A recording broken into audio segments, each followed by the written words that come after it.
차분히 성경 읽어주는 마리아. 루카복음서 19장에서 21장입니다. 19장. 예수님과 자케오.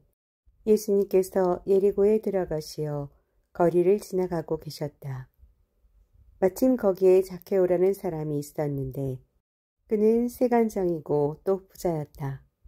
그는 예수님께서 어떠한 분이신지 보려고 애썼지만 군중에 가려 볼 수가 없었다. 키가 작았기 때문이다. 그래서 앞질러 달려가 돌무화과 나무로 올라갔다. 그곳을 지나시는 예수님을 보려는 것이었다. 예수님께서 거기에 이르러 위를 쳐다보시며 그에게 이르셨다. 자케오야, 얼른 내려오너라. 오늘은 내가 내 집에 머물러야 하겠다. 자케오는 얼른 내려와 예수님을 기쁘게 맞아들였다. 그것을 보고 사람들은 모두 저희가 죄인의 집에 들어가 묵는군 하고 투덜거렸다. 그러나 자케오는 일어서서 주님께 말하였다. 보십시오 주님, 제 재산의 반을 가난한 이들에게 주겠습니다. 그리고 제가 다른 사람 것을 횡령하였다면 내 곱절로 갚겠습니다. 그러자 예수님께서 그에게 이르셨다. 오늘 이 집에 구원이 내렸다. 이 사람도 아브라함의 자손이기 때문이다. 사람의 아들은 잃는 이들을 찾아 구원하러 왔다. 미나의 비유. 사람들이 이 말씀을 듣고 있을 때 예수님께서는 비유 하나를 덧붙여 말씀하셨다. 예수님께서 예루살렘에 가까이 이르신 데다 사람들이 하느님의 나라가 당장 나타나는 줄로 생각하고 있었기 때문이다. 그리하여 예수님께서 이르셨다. 어떤 귀족이 왕권을 받아오려고 먼 고장으로 떠나게 되었다. 그래서 그는 종 10사람을 불러 10미나를 나누어주며 내가 올 때까지 벌이를 하여라 하고 그에게 일렀다. 그런데 그 나라 백성은 그를 미워하고 있었으므로 사절을 뒤따라 보내어 저희는 이 사람이 저희 임금이 되는 것을 바라지 않습니다 하고 말하게 하였다. 그러나 그는 왕권을 받아 들어와 자기가 돈을 준 종들이 벌이를 얼마나 하였는지 알아볼 생각으로 그들을 불러오라고 분부하였다. 첫째 종이 들어와서 주인님의 한 미나로 10미나를 벌어들였습니다 하고 말하였다. 그러자 주인이 그에게 일렀다. 잘하였다, 착한 종아. 내가 아주 작은 일에 성실하였으니 10고를 다스리는 권한을 가져라. 그 다음에 둘째 종이 와서 주인님의 한 미나로 5미나를 만들었습니다 하고 말하였다.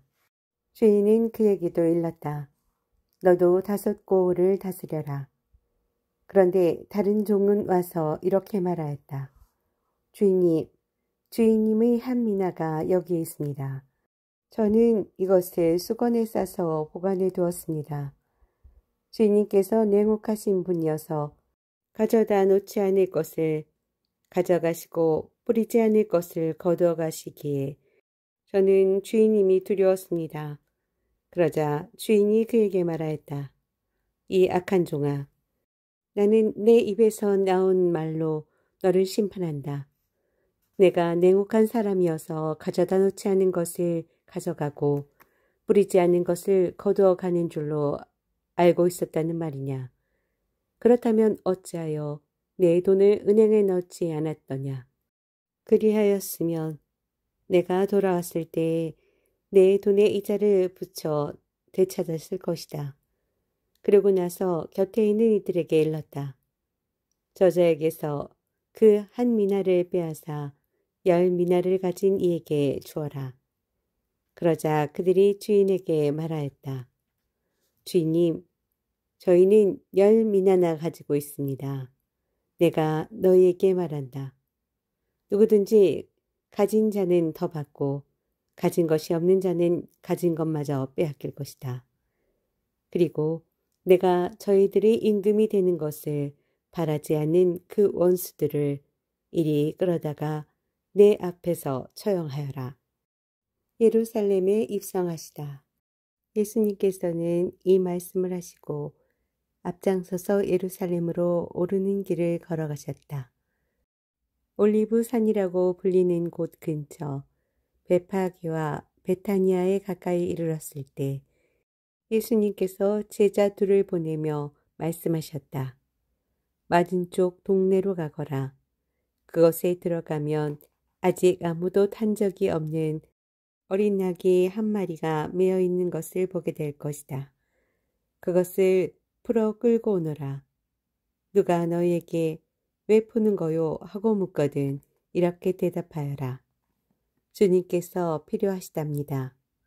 분부를 받은 이들이 가서 보니 예수님께서 말씀하신 그대로였다.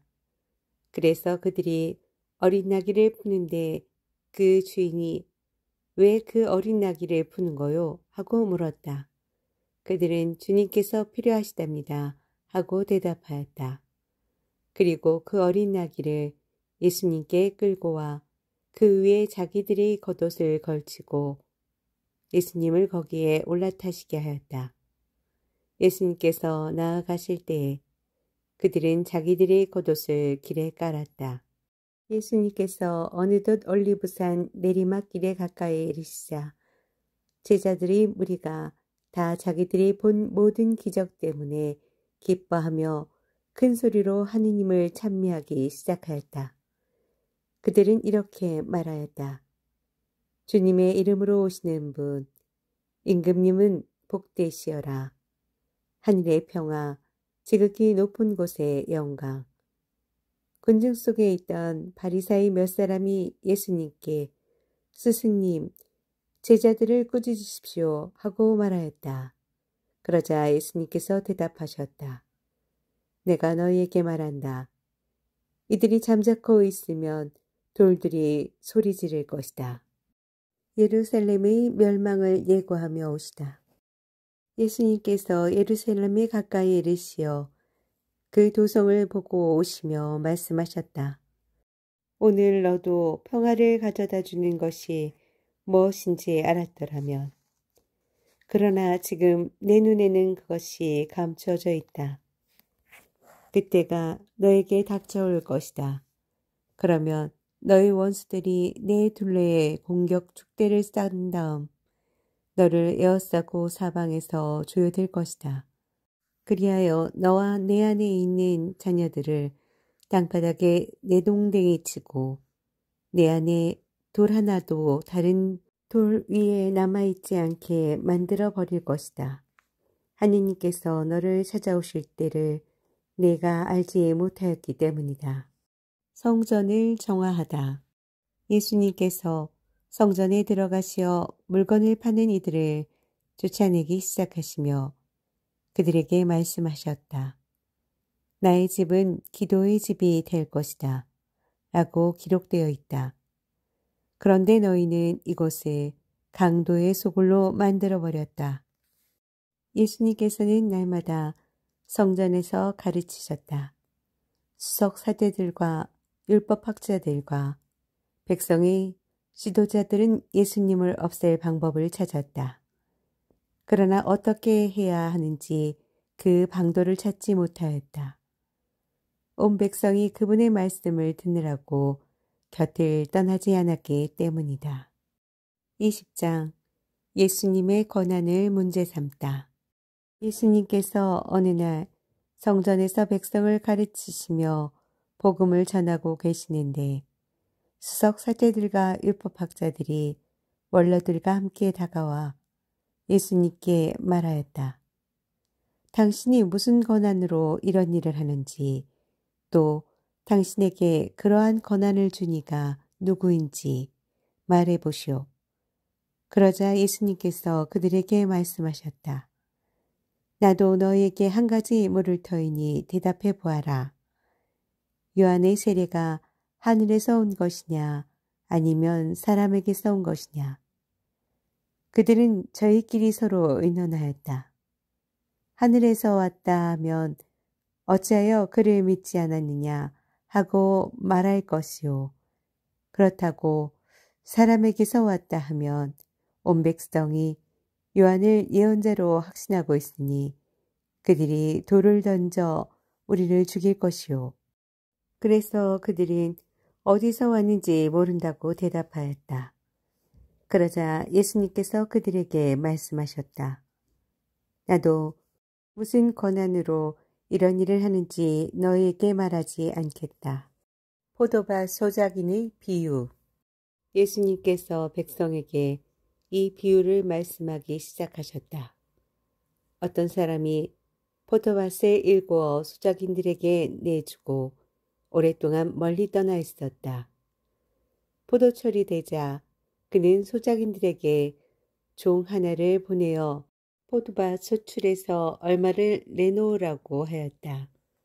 그런데 소작인들은 그를 매질하고서는 빈손으로 돌려보냈다. 주인이 또 다른 종을 보냈지만 그들은 그 종도 매질하고 모욕하고 나서 빈손으로 돌려보냈다. 그리고 또 세 번째 종을 보냈더니 그들은 그 종도 상처를 입히고 내쫓아 버렸다. 그래서 포도밭 주인은 어떻게 할까? 사랑하는 내 아들을 보내야겠다. 내 아들이야 존중해 주겠지. 하고 말하였다. 그러나 소작인들은 그 아들을 보자 저자가 상속자다. 저자를 죽여버리자. 그러면 이 상속 재산이 우리 차지가 될 것이다. 하고 서로 의논하면서 그를 포도밭 밖으로 던져 죽여버렸다. 그러니 포도밭 주인은 그들을 어떻게 하겠느냐. 그는 돌아와 그 소작인들을 없애버리고 포도밭을 다른 이들에게 줄 것이다. 사람들이 이 말씀을 듣고 그런 일이 있을 수 없습니다. 하고 말하였다. 그러자 예수님께서 그들을 똑바로 보시며 말씀하셨다. 그러면 이렇게 기록된 말씀은 무슨 뜻이냐? 집 짓는 이들이 내버린 돌, 그 돌이 모퉁이의 머릿돌이 되었네. 그 돌 위에 떨어지는 자는 누구나 부서지고 그 돌에 맞는 자는 누구나 으스러질 것이다. 율법학자들과 수석사제들은 예수님께서 자기들을 두고 이 비유를 말씀하신 것을 알아차리고 당장 예수님께 손을 대려고 하였으나 백성이 두려웠다. 황제에게 세금을 내는 문제. 그리하여 그들은 기회를 엿보다가 선량한 사람처럼 꾸민 앞잡이들을 보내어 예수님의 말씀을 빌미로 그분을 붙잡게 하였다. 예수님을 직권과 사법권을 가진 총독에게 넘기려는 것이었다. 그들이 예수님께 물었다. 스승님, 저희는 스승님께서 올바르게 말씀하시고 가르치시며 사람을 그 신분에 따라 가리지 않으시고 하느님의 길을 참되게 가르치신다는 것을 압니다.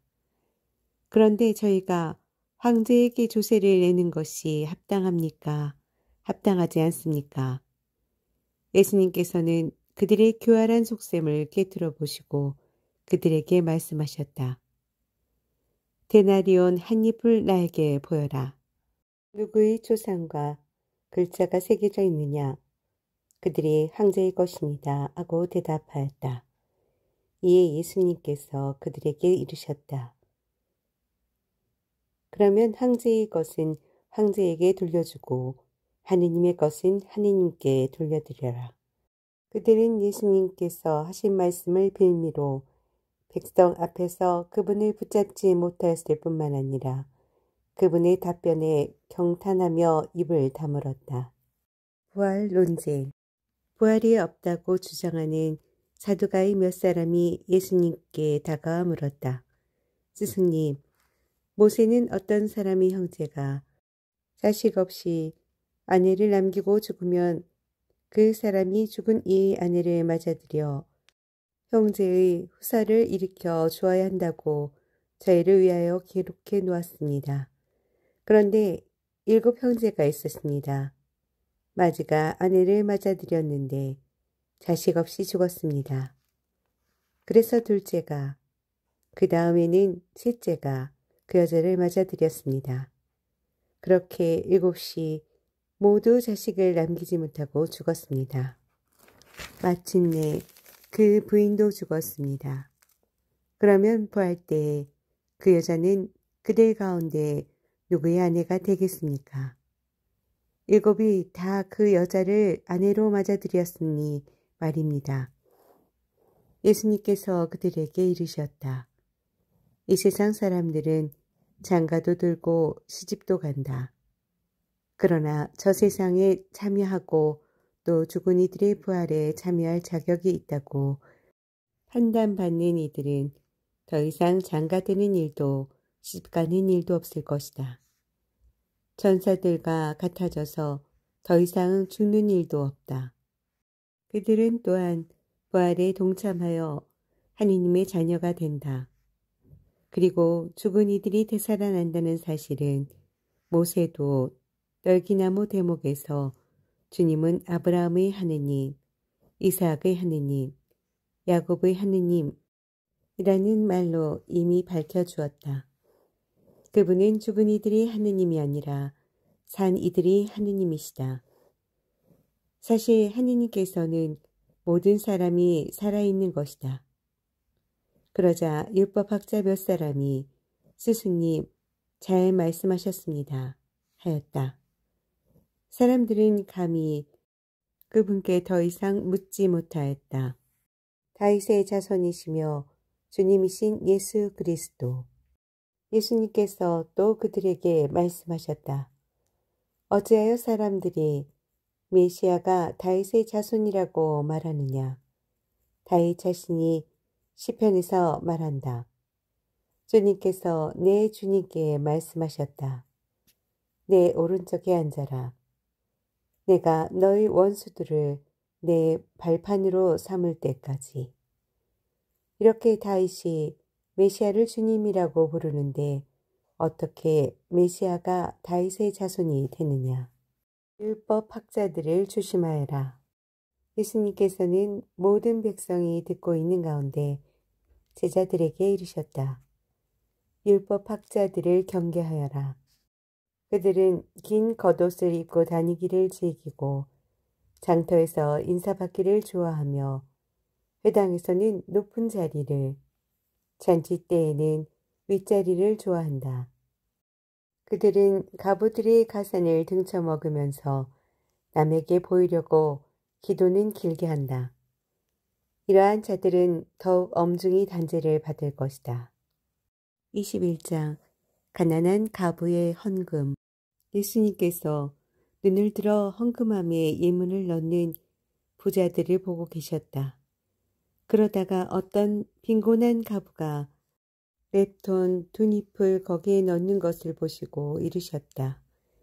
내가 참으로 너희에게 말한다. 저 가난한 가부가 다른 모든 사람보다 더 많이 넣었다. 저들은 모두 충족한 데에서 얼마씩을 예물로 넣었지만 저 가부는 궁핍한 가운데에서 가지고 있던 생활비를 다 넣었기 때문이다. 성전의 파괴를 예고하시다. 몇몇 사람이 성전을 두고 그것이 아름다운 돌과 자원 예물로 꾸며졌다고 이야기하자 예수님께서 이르셨다. 너희가 보고 있는 저것들이 돌 하나도 다른 돌 위에 남아있지 않고 다 허물어질 때가 올 것이다. 재난의 시작. 그들이 예수님께 물었다. 스승님, 그러면 그런 일이 언제 일어나겠습니까? 또 그 일이 벌어지려고 할 때에 어떤 표징이 나타나겠습니까? 예수님께서 이르셨다. 너희는 속는 일이 없도록 조심하여라. 많은 사람이 내 이름으로 와서 내가 그리스도다. 또 때가 가까웠다 하고 말할 것이다. 그들 뒤를 따라가지 마라. 그리고 너희는 전쟁과 반란이 일어났다는 소문을 듣더라도 무서워하지 마라. 그러한 일이 반드시 먼저 벌어지겠지만 그것이 바로 끝은 아니다. 이어서 그들에게 말씀하셨다. 민족과 민족이 맞서 일어나고 나라와 나라가 맞서 일어나며 큰 지진이 발생하고 곳곳에 기근과 전염병이 생길 것이다. 그리고 하늘에서는 무서운 일들과 큰 표징들이 일어날 것이다. 그러나 이 모든 일에 앞서 사람들이 너희에게 손을 대어 박해할 것이다. 너희를 회당과 감옥에 넘기고 내 이름 때문에 너희를 임금들과 총독들 앞으로 끌고 갈 것이다. 이러한 일이 너희에게는 증언할 기회가 될 것이다. 그러나 너희는 명심하여 변론할 말을 미리부터 준비하지 마라. 어떠한 적대자도 맞서거나 반박할 수 없는 언변과 지혜를 내가 너희에게 주겠다. 부모와 형제와 친척과 친구들까지도 너희를 넘겨 더러는 죽이기까지 할 것이다. 그리고 너희는 내 이름 때문에 모든 사람에게 미움을 받을 것이다. 그러나 너희는 머리카락 하나도 잃지 않을 것이다. 너희는 인내로써 생명을 얻어라. 예루살렘의 멸망을 예고하시다. 예루살렘이 적군에게 포위된 것을 보거든 그것이 황폐해질 때가 가까이 왔음을 알아라. 그때 유다에 있는 이들은 산으로 달아나고 예루살렘에 있는 이들은 거기에서 빠져나가라. 시골에 있는 이들은 예루살렘으로 들어가지 마라. 그때가 바로 성경에 기록된 모든 말씀이 이루어지는 징벌의 날이기 때문이다. 불행하여라. 그 무렵에 임신한 여자들과 젖먹이가 딸린 여자들. 이 땅에 큰 재난이 이 백성에게 진노가 닥칠 것이기 때문이다. 사람들은 칼날에 쓰러지고 포로가 되어 모든 민족들에게 끌려갈 것이다. 그리고 예루살렘은 다른 민족들의 시대가 다 찰 때까지 그들에게 짓밟힐 것이다. 사람의 아들이 오시는 날.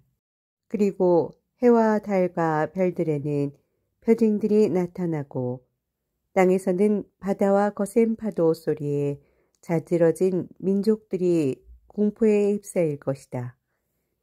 사람들은 세상에 닥쳐오는 것들에 대한 두려운 예감으로 까무러질 것이다. 하늘의 세력들이 흔들릴 것이기 때문이다. 그때 사람의 아들이 권능과 큰 영광을 떨치며 구름을 타고 오는 것을 사람들이 볼 것이다. 이러한 일들이 일어나기 시작하거든 허리를 펴고 머리를 들어라. 너희의 속량이 가까이 왔기 때문이다. 무화과 나무의 교훈. 예수님께서는 이어서 그들에게 비유 하나를 말씀하셨다. 무화과 나무와 다른 모든 나무를 보아라. 잎이 돋자마자 너희는 그것을 보고 여름이 이미 가까이 온 줄을 저절로 알게 된다. 이와 같이 너희도 이러한 일들이 일어나는 것을 보거든 하느님의 나라가 가까이 온 줄 알아라. 내가 진실로 너희에게 말한다. 이 세대가 지나기 전에 모든 일이 일어날 것이다. 하늘과 땅은 사라질지라도 내 말은 결코 사라지지 않을 것이다. 깨어 있어라. 너희는 스스로 조심하여 방탕과 만취와 일상의 근심으로 너희 마음이 물러지는 일이 없게 하여라. 그리고 그날이 너희를 덫처럼 갑자기 덮치지 않게 하여라.